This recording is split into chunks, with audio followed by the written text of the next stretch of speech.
There is an indefinable, mysterious power that pervades everything.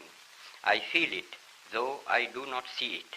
It is this unseen power which makes itself felt.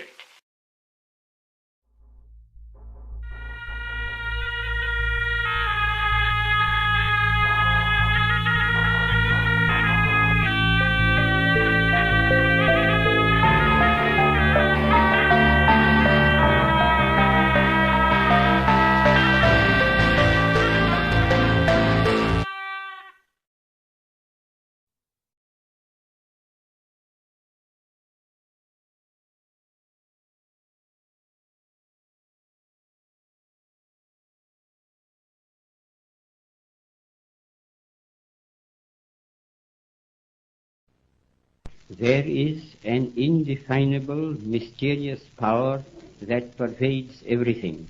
I feel it, though I do not see it. It is this unseen power which makes itself felt and yet defies all proof, because it is so unlike all that I perceive through my senses. It transcends the senses, but it is possible to reason out the existence of God to a limited extent. Even in ordinary affairs, we know that people do not know who rules or why and how he rules. And yet they know that there is a power that certainly rules.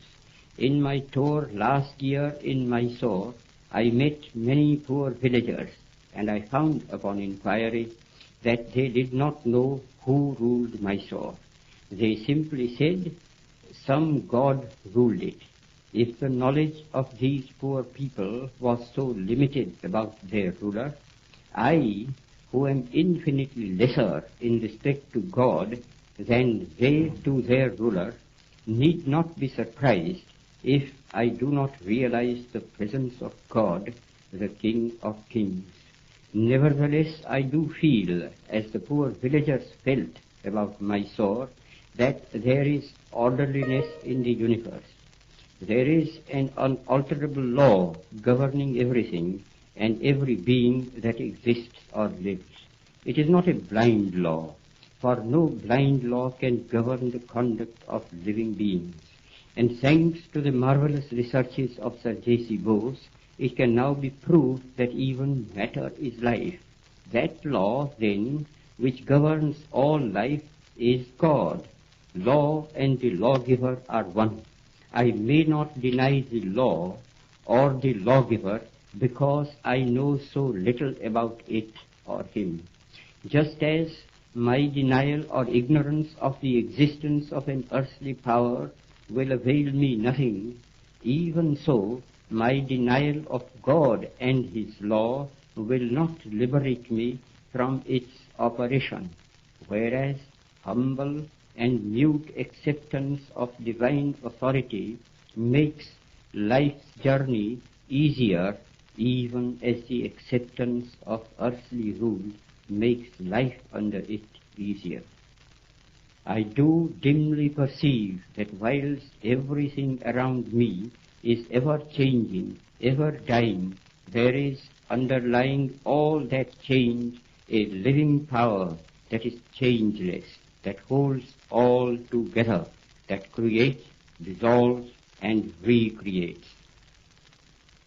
That informing power or spirit is God, and since nothing else that I see merely through the senses can or will persist, he alone is. And is this power benevolent or malevolent? I see it as purely benevolent, for I can see that in the midst of death, life persists. In the midst of untruth, truth persists. In the midst of darkness, light persists. Hence I gather that God is life, truth, light. He is love. He is the supreme good. But he is no God who merely satisfies the intellect, if he ever does.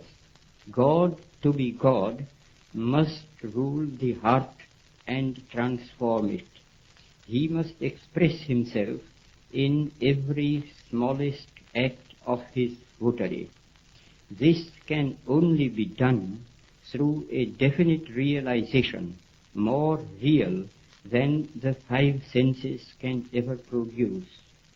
Sense perceptions can be, and often are, false and deceptive, however real they may appear to us. Where there is realization outside the senses, it is infallible.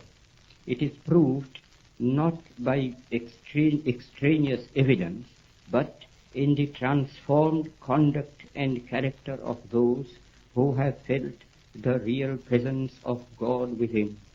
Such testimony is to be found in the experiences of an unbroken line of prophets and sages in all countries and climes.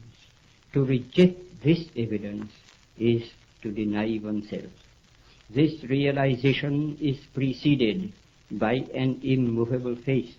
He who would, in his own person, test the fact of God's presence can do so by a living faith. And since faith itself cannot be proved by extraneous evidence, the safest course is to believe in the moral government of the world, and therefore in the supremacy of the moral law, the law of truth and love. Exercise of faith will be the safest where there is a clear determination, summarily, to reject all that is contrary to truth and love. I confess that I have no argument to convince through reason. Faith transcends reason. All I can advise is not to attempt the impossible.